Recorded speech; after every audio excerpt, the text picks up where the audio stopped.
Are you as convinced tonight as you were the other night that Gareth Southgate definitely will want to carry on? Not as convinced as I was the other night, just because the fact he's got a contract to 24 and he said that he wants to have a chat with the FA in the new year. I think he could have put that to bed and said, I want to carry on. The FA have obviously made it clear they want him to carry on, but I'm absolutely convinced he should carry on. I know there's been a bit of noise in the last couple of days saying they think he's taken this squad as far as it can. And I've been obsessed for 20 years where we've said in tournaments that we've had 35-40% possession. We had 57% possession against France, the best team in the world, on Saturday. And we lost that game through a very fine margin, a penalty, a ref's decision, a missed chance, a defensive mistake. These little things, I thought we competed really well in that game. We had a manager in '96, Terry Venables, that we binned, having, to be fair, kept possession against Holland. We decided before the tournament he would leave, and he left, and we went downhill from there. I think the fact that for the last 10 years, England have won women's tournaments, they've won youth tournaments, they've got to semi-finals and finals of tournaments with Gareth.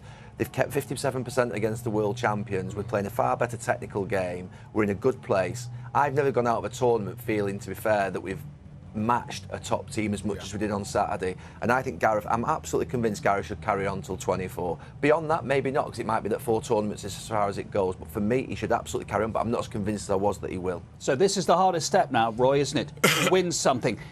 It was very interesting. Gary, you turned around on about 65 minutes the other night and you said to me, France are rocking. They're really sloppy here.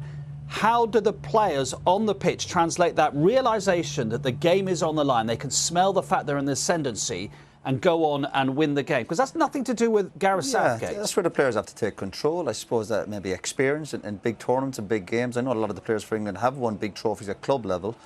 But when we were at the game the other night, when they were against France, I try and describe it, if I was in that position, it's like you have your foot in somebody's throat. You've got them pressed down. Don't ease off, because you take the pressure off a good team like France, and when you're in the quarterfinals, they are going to have quality. And as soon as they eased off, they got punished for it.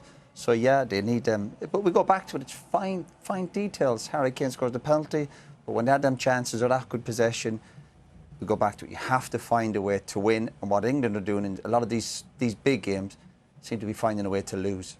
That's the last step. It's the hardest step. Well, it is the hardest step, but I think that we have improved simply because in 2018 with Croatia, people talking about we haven't beaten a decent team. Croatia in a fighting to be in another final here. We've beaten Croatia in the Euros.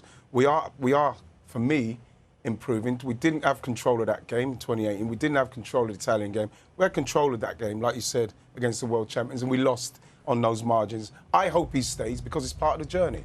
I think Gareth should stay, but also in his mind, if he thinks he's ran his race for them, then don't hang around, move on. Yeah, because there's a good job there for somebody.